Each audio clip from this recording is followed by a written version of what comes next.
ৰাভা দিৱস উদযাপনৰ প্ৰথম কাৰ্যসূচী বন্তি প্ৰজ্বলন। আমি ৰাভাদেৱক শ্ৰদ্ধাঞ্জলি জনাই এগছি বন্তি প্ৰজ্বলন কৰিম আৰু আমাৰ বন্তি প্ৰজ্বলন কৰিব আমাৰ পৰিচালনা সমিতিৰ সদস্য পূজা চাচাই। গতিকে তেওঁক আমি বন্তি জ্বলাবৰ বাবে অনুৰোধ জনালোঁ।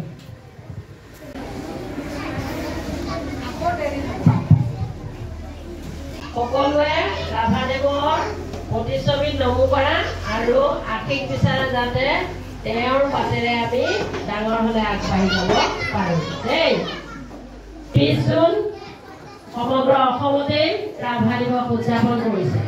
এই ৰাভা দিৱস উদযাপন আমি কিয় কৰিছোঁ গম পাইছানে? এই শিল্পীজনাৰ আজি মৃত্যু তিথি।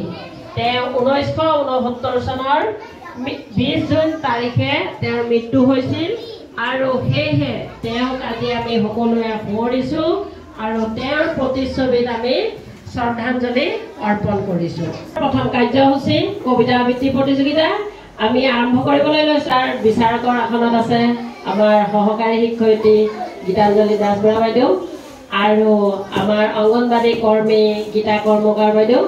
গতিকে তোমালোকৰ কবিতা আবৃত্তিত তেওঁলোকে বিচাৰকৰ আসনত বহিছে আৰু তোমালোকে সুন্দৰকৈ কবিতা আবৃত্তি কৰিবা। নমস্কাৰ, মই আবৃত্তি কৰিবলৈ কবিতাটিৰ শিৰোনাম বিষ্ণু ৰাভা এতিয়া কিমান ৰাতি।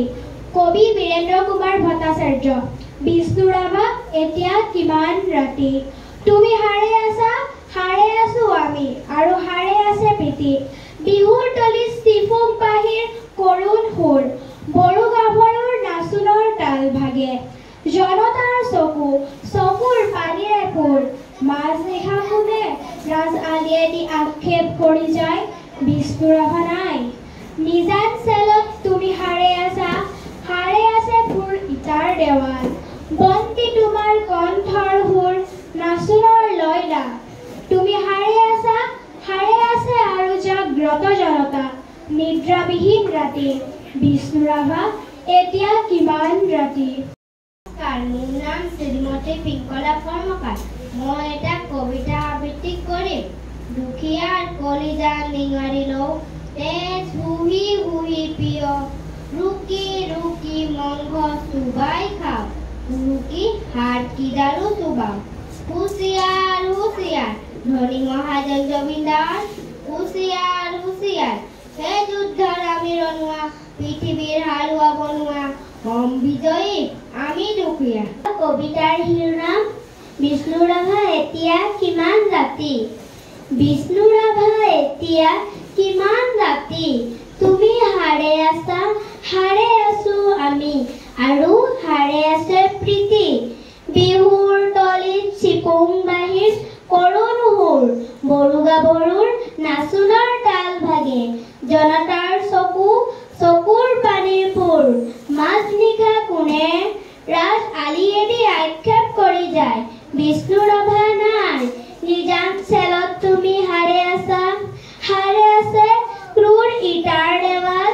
বন্দি তোমাৰ কণ্ঠৰ সুৰ, নাচোনৰ লয়লা। নমস্কাৰ, মোৰ নাম শ্ৰীমতী পূজা মুদী। মই কলাগুৰু বিষ্ণু ৰাভা দেৱৰ বিষয়ে দুআষাৰমান কওঁ। বিষ্ণুপ্ৰসাদ ৰাভাৰ জন্ম হৈছিল 1909 চনৰ 31 জানুৱাৰী। তেখেতৰ পিতৃৰ নাম আছিল গোপাল ৰাভা আৰু মাতৃৰ নাম আছিল বেথী ৰাভা। তেখেতৰ জন্মস্থান ঢাকা বৰ্তমান বাংলাদেশত আৰু প্ৰাথমিক শিক্ষা ঢাকা বৰ্তমান বাংলাদেশত। হাইস্কুলীয়া শিক্ষা তেজপুৰত, কলেজীয়া শিক্ষা কোচবিহাৰ আৰু কলিকতা। নমস্কাৰ, মোৰ শ্ৰদ্ধাৰ ছাৰ বাইদেউসকল আৰু মোৰ মৰমৰ বন্ধু বান্ধৱীসকল, আজি মই কলাগুৰু বিষ্ণুপ্ৰসাদ ৰাভাদেৱৰ বিষয়ে দুআষাৰমান ক'বলৈ আহিছোঁ। কলাগুৰু বিষ্ণুপ্ৰসাদ ৰাভাৰ জন্ম হৈছিল 1909 চনৰ 31 জানুৱাৰীত।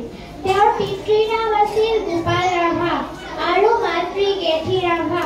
তেওঁৰ জন্মস্থান ঢাকা বৰ্তমান বাংলাদেশ।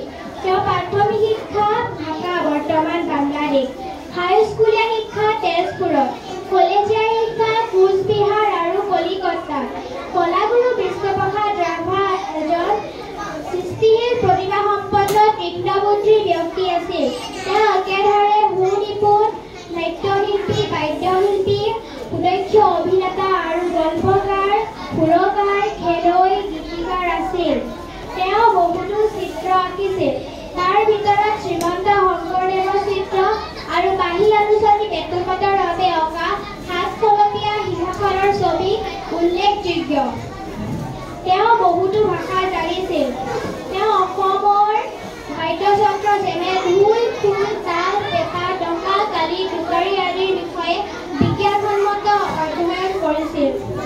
তেওঁৰ জীৱনৰ কেন্দ্ৰস্থল আছিল তেজপুৰৰ কাল থিয়েটাৰ। তেওঁৰ মৃত্যু হৈছিল 1969 চনৰ 20 জুন তাৰিখে। অসমবাসীয়ে তেওঁৰ মৃত্যুৰ দিনটো ৰাভা দিৱস হিচাপে প্ৰতি বছৰে পালন কৰি আহিছে। নমস্কাৰ। ধন্যবাদ। আমি অলংকিতা শইকীয়াৰ উজ্জ্বল ভৱিষ্যত কামনা কৰিছোঁ। এইদৰে আমি তেওঁলোক আগুৱাই যোৱাৰ পুনৰ আমি তেওঁলোকক শুভেচ্ছা জ্ঞাপন কৰিছোঁ।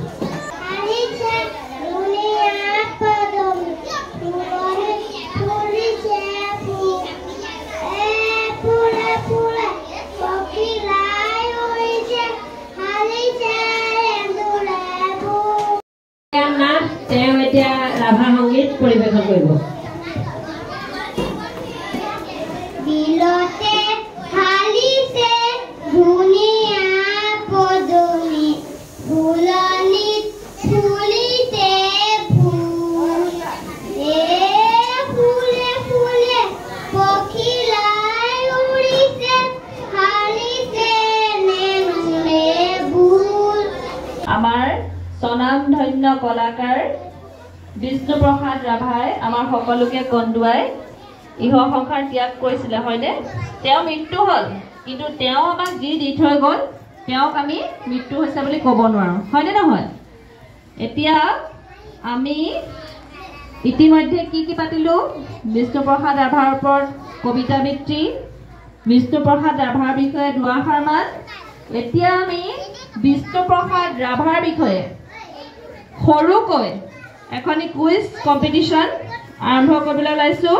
গতিকে এই কুইজ কম্পিটিশ্যনত আমি 4টা দল নিৰ্ধাৰণ কৰিছোঁ। বিষ্ণু ৰাভা দল হাতটেঙা,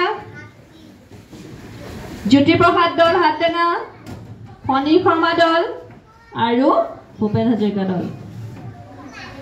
এতিয়া আমি ফাৰ্ষ্ট ৰাউণ্ড আৰম্ভ কৰিবলৈ ওলাইছোঁ। কে অল অফ ইউ ৰেডি? ঠিক আছে। এতিয়া পোনপটীয়া প্ৰশ্ন বিষ্ণু ৰাভা দললৈ। বিষ্ণুপ্ৰসাদ ৰাভাৰ জন্ম কিমান চনত হৈছিলে? 1909 চনৰ 31 জানুৱাৰী। শুদ্ধ উত্তৰ 10 নম্বৰ।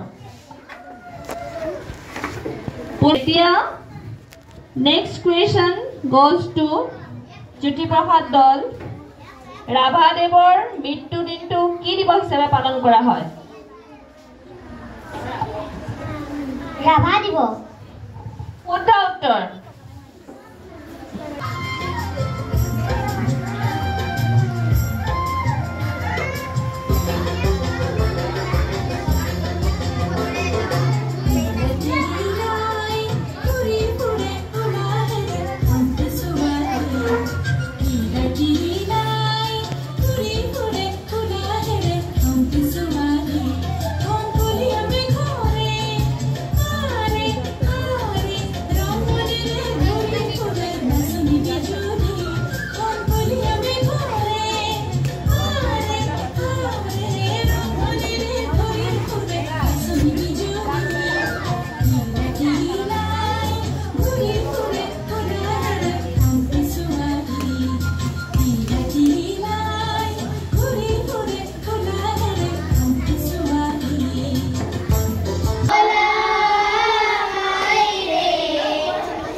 কবিতা আবৃত্তিৰ ফলাফল ঘোষণা কৰিছোঁ।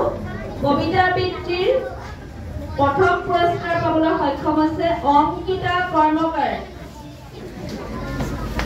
অংকিতা কৰ্মকাৰ আহিব লাগে। দ্বিতীয় পুৰস্কাৰ লাভ কৰিছে অলংকিতা শইকীয়া।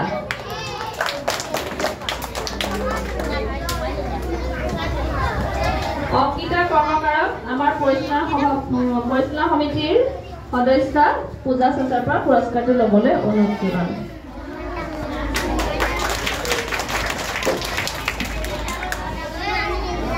অলংকিতা শইকীয়া অলংকিতা শইকীয়াই দ্বিতীয় পুৰস্কাৰ লাভ কৰিছে। তেওঁ পূজা চচাই পুৰস্কৃত কৰিছে। এতিয়া আমি বিষ্ণুপ্ৰসাদ ৰাভাৰ ওপৰত একাষাৰ প্ৰতিযোগিতাৰ ফলাফল ঘোষণা কৰিছোঁ।